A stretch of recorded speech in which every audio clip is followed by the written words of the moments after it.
Good morning, class. Here's exam 4 review covering from section 4.4, optimization problems, all the way to 5.4, the substitution rule.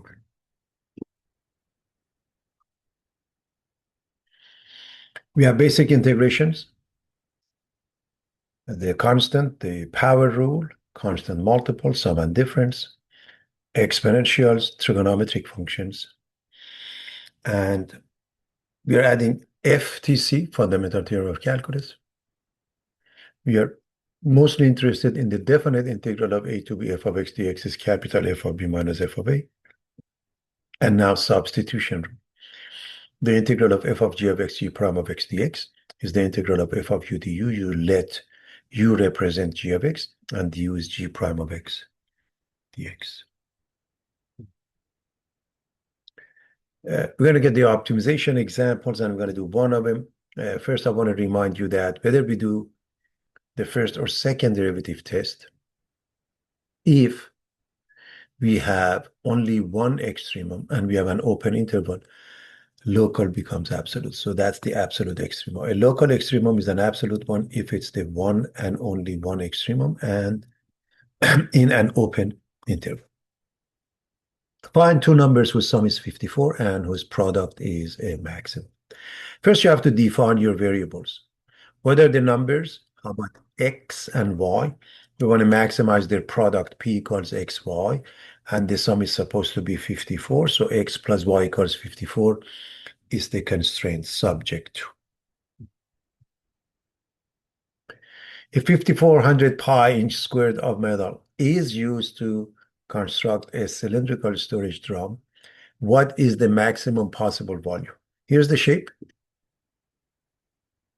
As you know, the volume is pi r squared h, the area of the base times the height, and we want to maximize that. The volume is pi r squared h. This acts as a surface area, gift wrapping. The area of the bottom, the base is pi r squared because the circular shape times 2 because the top and the bottom.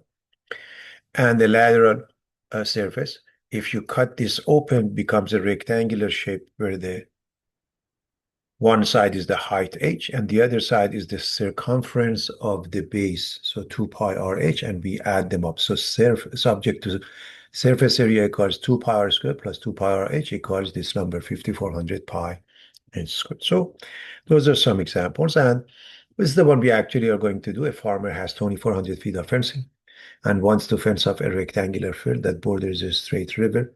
He needs no fence along the river. What are the dimensions of the field that has the largest area? So you have to draw and define your variables. So here's the drawing. X represents the width, Y represents the length, A represents the area. A is X times Y, and that's what we want to maximize. We have 2400 feet of fencing. The perimeter is normally 2x plus 2y. This side doesn't need it, so 2x and only 1y is 2400. So subject to 2x plus y equals 2400. Because a is a function of two variables, we're going to solve for y in the second equation and replace the y here, and a becomes a as a function of x, x times 2400 minus 2x. And right here, x is between 0 and 1200. Why is that? X represents a dimension, must be positive. If you set this equal to 0, x becomes 1200.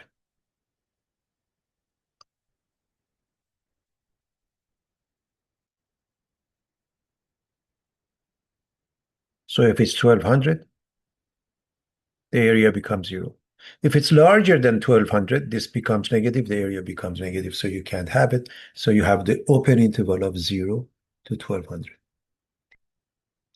We are going to distribute to get it ready for the next step. So 2400x minus 2x squared, I'm going to erase my work. We're going to differentiate. A prime is 2400 minus 4x, set equal to 0, and you get 600. So we have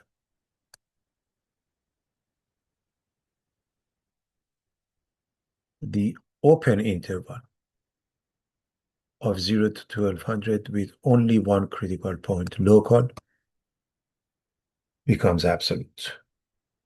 It's easier to go with the second derivative test because when I differentiate this again, I just get a number negative.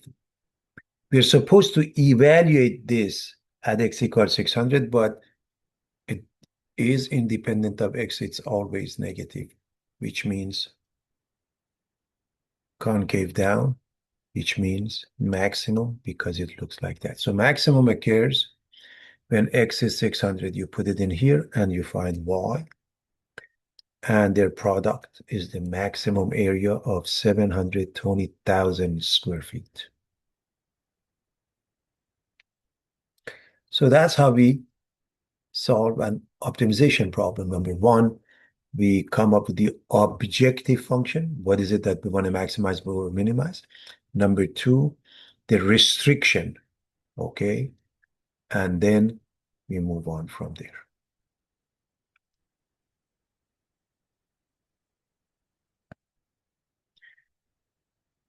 Here's another example from a thin piece of cardboard, 10 by 10 centimeters. Square corners are cut out so that the sides can be folded up to make a box. What dimensions will yield a box of maximum volume? What is the maximum volume? Well, let's do the drawing. Here's a thin piece of cardboard, 10 by 10, and we're going to cut something X amount. And when we cut X from this side, we cut X from this side too. So the one in between is 10 minus 2X. If you fold it up, the height is X. The width and length are both identical, 10 minus 2X. And we want to maximize the volume for a rectangular solid is the product of the length, width, and height. And that's the objective function subject to the constraint. The height is X, the width and the length are both 10 minus 2X. If I replace them, V becomes a function of X. X times 10 minus 2X, quantity squared. To get this ready for the next step, we are going to distribute. Before we do that, I want to make sure you understand. So far, everything is algebra, geometry, basic math, you name it. X must be between 0 and 5. Why is that? First of all, X must be positive because we are cutting something. If we are not cutting anything, we are not creating a box. Number one. Number two, if you look at this one, if you cut 5 on each side, there is nothing left. Or if you set this one equal to 0, X becomes 5, and the volume becomes 0, because 10 minus 2 times 5 is 0. So X is between 0 and 5. That's important to know. This one, A minus B quantity squared, becomes 100 minus 4dx plus 4x squared. When we distribute the x, we get 100x minus 4dx squared plus 4x cubed. And I put the 4x cubed in front and put it in descending order. So far, there's no calculus involved. Now, the only calculus step is to differentiate and find the critical point. V prime of x is 12x squared minus ADX plus 100. V prime of x, 12x squared minus ADX plus 100. So this is the calculus step. We're going to set this equal to 0 in order to find the critical point or points. And to do so, the very first step is to factor. We notice there's a common factor of 4. If I take out 4, I get 4 times 3x squared minus 20x plus 25. Now, bear in mind, 3 is a prime number. So you have 4 times 3x and x, and 25 is only 1 times 25 or 5 times 5. The trial and error will result in this, and it's important to know the product of these two is minus 5x. The product of these two is minus 15x. The sum of those two is negative 20x. In other words, you have to make sure the middle term works, because the first and the last one obviously works. 3x times x is 3x squared, and minus 5 times minus 5 is plus 25. Now that we have checked everything, we are going to erase. X equals either 5/3 or 5. So we go back to this restriction. X is between 0 and 5. Can it be 5? No. So x equals 5 is out. So we have an open interval with one critical point, therefore local becomes absolute. We know we found the x value that will maximize or minimize, but we don't know which one, and we need to do the first or the second derivative test. Obviously, we're going to go with the second derivative test. B double prime is 24x minus 80. And the second derivative test indicates we have to plug in just to see if it's positive or negative. When we plug in, we get 24 times 5/3 minus 80. This one cancels out the 24. 8 times 5, 40 minus 80 is negative 40, and we just want the sign which is negative, meaning what? Concave down, meaning what? Maximum because of the shape. So maximum occurs when x is 4/3. So if x, the height is 4/3, the width equals length equals 10 minus 2 times that. So since this is a 10/3, then we're going to write the 10 as a fraction with the same denominator. And we get 30/3 minus 10/3 plus 20/3 of a centimeter. Those are the dimensions. Their product is the volume of 2000 over 27 cubic centimeters, or 74 and 2 over 27.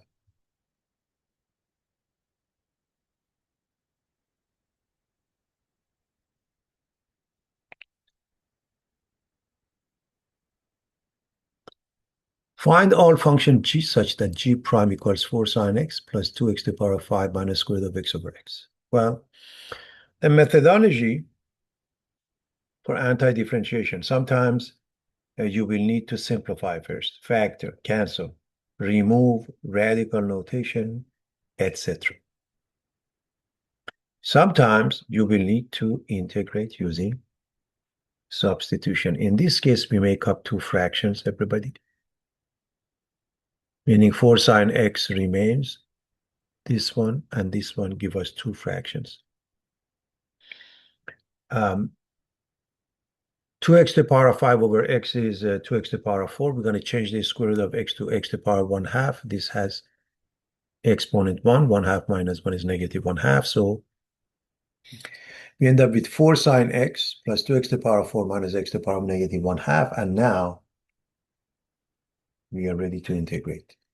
So we integrate and we say g of x is the right side times the integral of the right side times dx. In essence, we are integrating both sides.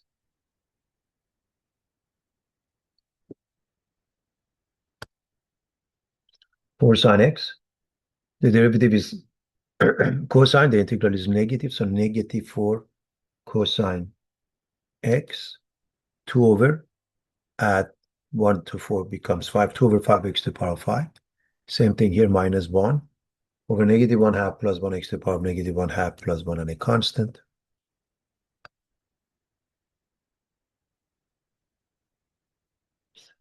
This is 1/2. This is the reciprocal of 1/2, 2. So we have minus 2x to the power of 1/2, which is the square root. The final answer is g of x is minus 4 cosine x plus 2 over 5x to the power 5 minus 2 square root of x plus a constant.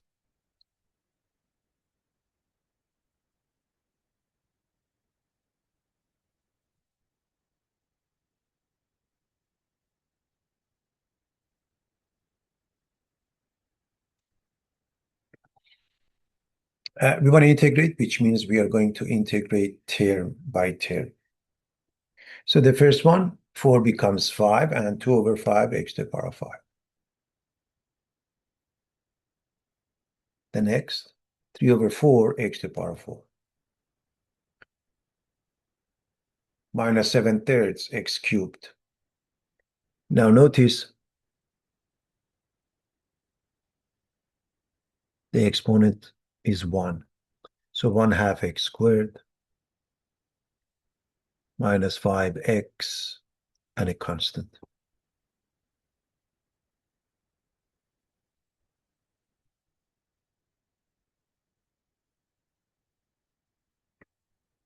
What about the integral of x minus 5 quantity squared dx? We're going to raise this to the power of 2. So we get x squared minus 10x plus 25 because we're going to use a minus b quantity squared. So clearly this is 1/3 x cubed. And remember, this one, the exponent is 1. So minus 10 over 2 or minus 5 x squared plus 25x and a constant.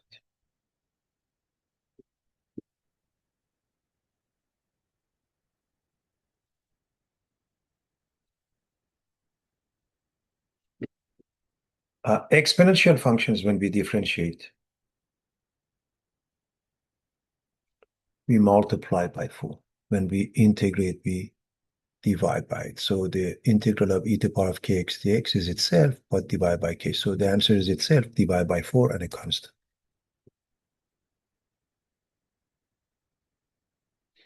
This one, the answer is itself divided by -3, meaning -1/3 e to the power minus 3x and a constant.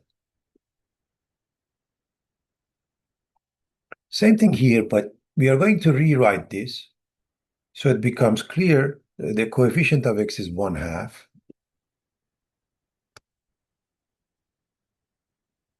So we have 1 over 1/2 e to the power of x over 2 and a constant. 1 over 1/2 is 2.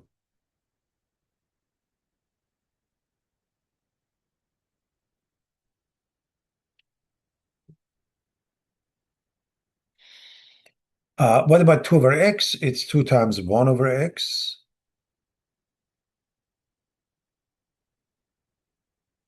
Which is a natural log. So 2 ln of absolute value of x plus a constant.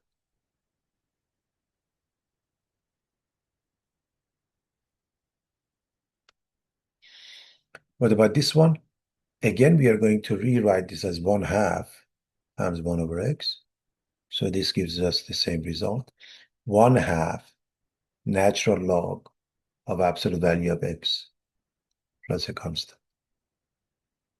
The point is, you just want to make sure it's clear for the reader that you are dealing with 1 over x. Okay?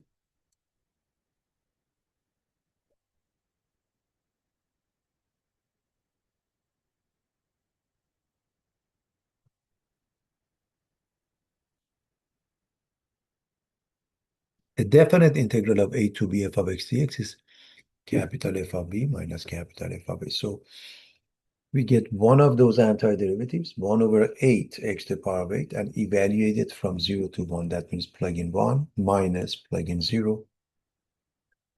Obviously, 1 gives you 1, 0 gives you 0, and the final answer is 1/8. Which means you want to pay attention to the following. even if we use another antiderivative, capital F of x plus c. So if I have a plus c here, they cancel out. Okay, so we get to the same result. There is no reason to write the constant. What about this one? Notice x to the power of minus 1 means 1 over x, and the answer is a natural log.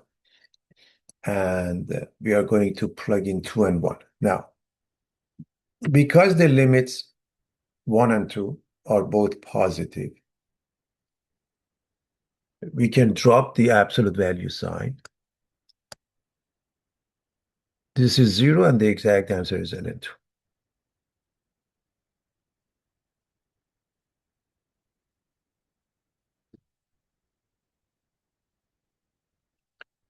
This one is the same question with different limits. So the same answer with different limits. Same answer, different limits. Now, the previous one, both limits were positive. So we drop the absolute value. In this case, both are negative. You can't because ln of negative number makes no sense. It's undefined. Remember the domain for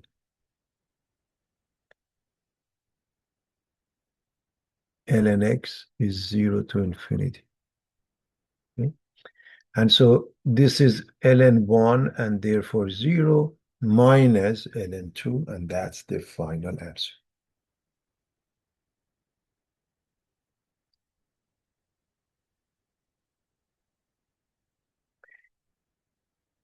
The integral of 0 to pi sine x dx, as you know, the derivative of sine is positive, but the integral of sine is negative cosine x. We keep the negative sign out, and we plug in pi and 0. Cosine of pi is negative 1 minus cosine of 0 is positive 1 minus 1 minus 1 is negative 2.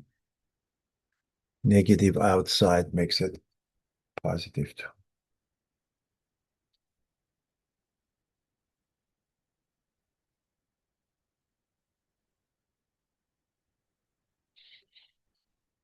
Okay, we're going to integrate this, and therefore we're going to cut it into 3 fractions. This is 1 becomes x squared over x squared, or just 1. This is the second one, minus 7 over x. This is the third one, 2 over x. To make sure we can integrate this, minus 7 over x, we're going to rewrite it as minus 7 times 1 over x, and the other one as 2x to the power minus 2.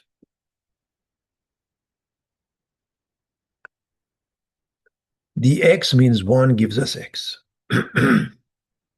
Minus 7, 1 over x is a natural log. And what about this one?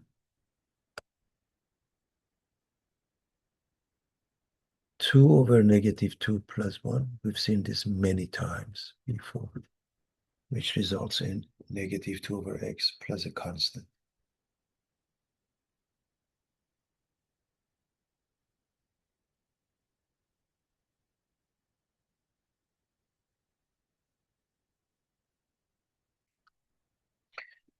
The integral of 1 plus cosine t minus secant squared t dt. Pay attention to the fact this is dt, therefore 1 gives you t, not x. Okay, so distinguish between the two. dx gives you x, dt gives you t. Cosine. The derivative is negative sine, but the integral is positive sine, so plus sine t. And you should know the derivative of tangent is secant squared, so the integral of secant squared is tan, so plus tan t, minus tan t, and a constant.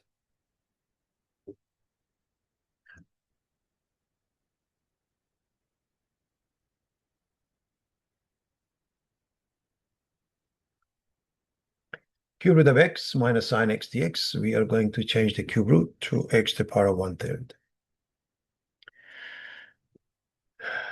Therefore, this is 1 over 1/3 plus 1, x to the power of 1/3 plus 1. Minus, the derivative would be cosine x, but the integral is negative cosine x and a constant.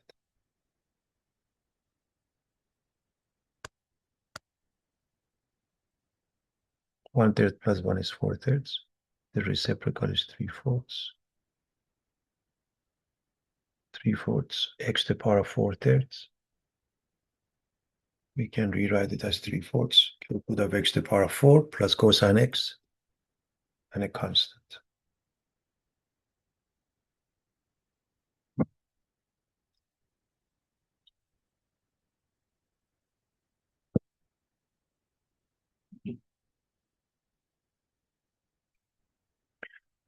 Initial value problems. First, let's remind everybody what's an initial value problem.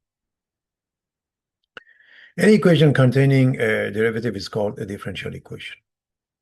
A function which satisfies the equation is called solution to differential equation. So nothing brand new. We've seen this all along. An initial value problem is a differential equation along with the specified value of the unknown function called the initial condition. In other words, this will help you get one of those functions. So for now, we're going to ignore that, and we're going to work on this by putting dt to the other side and integrate both sides.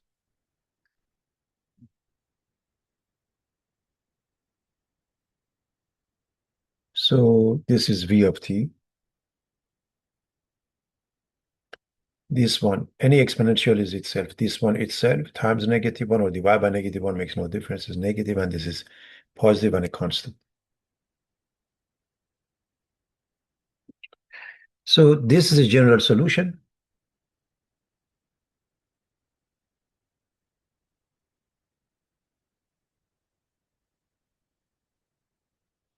A family of functions, infinitely many different functions.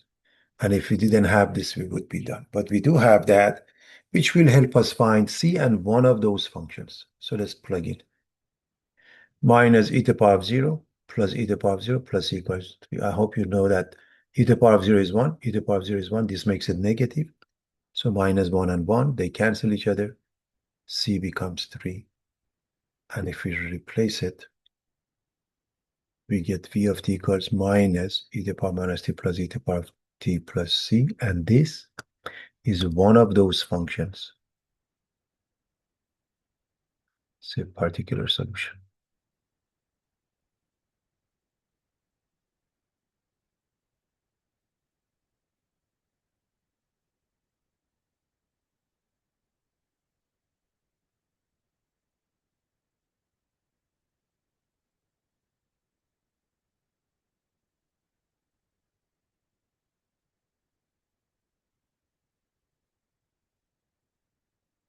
Integrate 2x times x squared plus 5 to the power of 4d dx. We're going to use the substitution.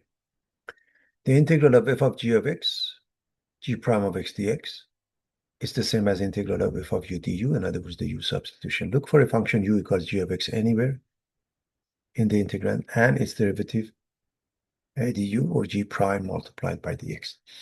Because we are using substitution, we have to write, number one, what is the choice of u? We are dealing with a couple of polynomials. X squared plus 5 is more complicated, and clearly its derivative is 2x, which makes du 2x dx. So this must be written. Now, you don't have to write this, but this too must be written before you move on. So when you upload your work, it must have that. And so now we are going to remove the 2x next to dx. So it becomes clear we have u and then du. So this is u to the power of 30, and du remains. So it's a simple case of a power rule, 1 over 31, u to the power of 31 and a constant. Reversing the substitution, we get 1 over 31, x squared plus 5 to the power of 31, plus a constant, and we are done.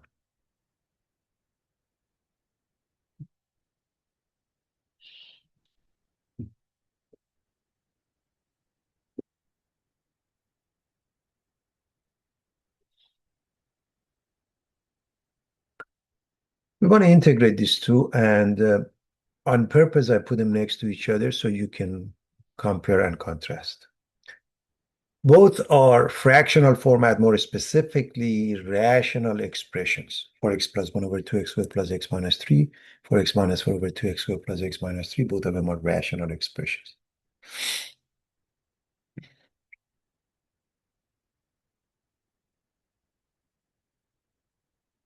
Any rational expression, any fractional format, first and foremost, we must simplify if we can. In other words, if we can find a common factor between the top and the bottom.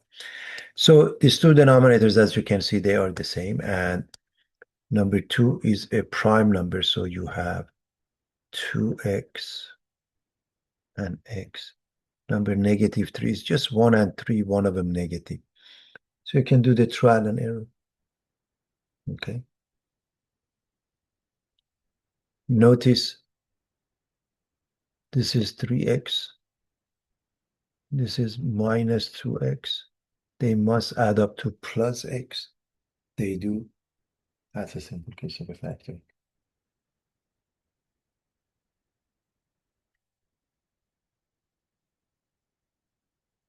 So now that we have done the factoring, we notice in part A, there's nothing we can do to simplify the fraction any further. Therefore, u is the denominator. 2x squared plus x minus 3. If I differentiate, I get 4x plus 1. Therefore, du is 4x plus 1 times dx. To make sure the reader can see, I'm going to put the dx next to 4x plus 1. Bear in mind, dx always belongs to the numerator. It can never, ever belong to the denominator. So we are looking at du over u, the integral of du over u, which follows a natural log. So ln of absolute value of u plus a constant, reversing the substitution, ln of absolute value of 2x squared plus x minus 3 plus c is the final answer. And you have to keep the absolute value because this expression can be positive, can be negative, and we're done with part A. As far as part B is concerned, notice the numerator can be factored into 4 times x minus 1. And therefore, we can simplify the fraction by dropping a common factor of x minus 1 into the integral of 4 over 2x plus 3 dx. So, now that we have done that and it can no longer be simplified, we go with the substitution. U is the denominator, 2x plus 3. Its derivative is 2, and therefore du is 2 dx. And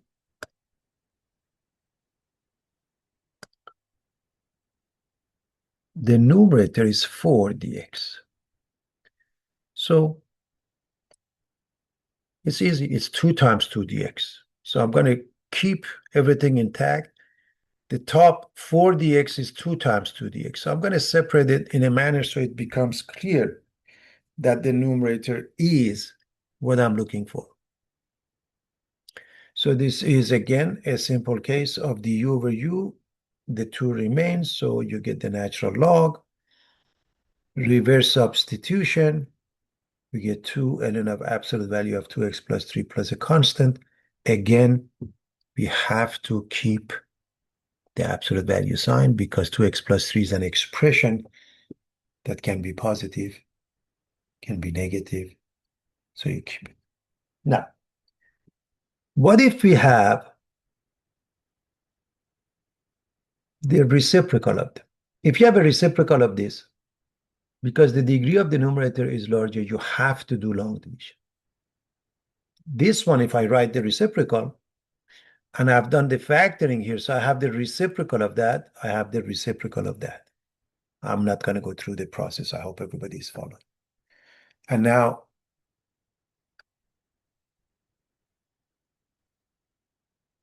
2x over 4 is half of x plus 3/4. There is no need for substitution, and that's the key. What is the derivative? What is the integral of x? Half of x squared. But this one becomes 1/4 x squared plus 3/4 x plus a constant. And that's the final answer, everybody.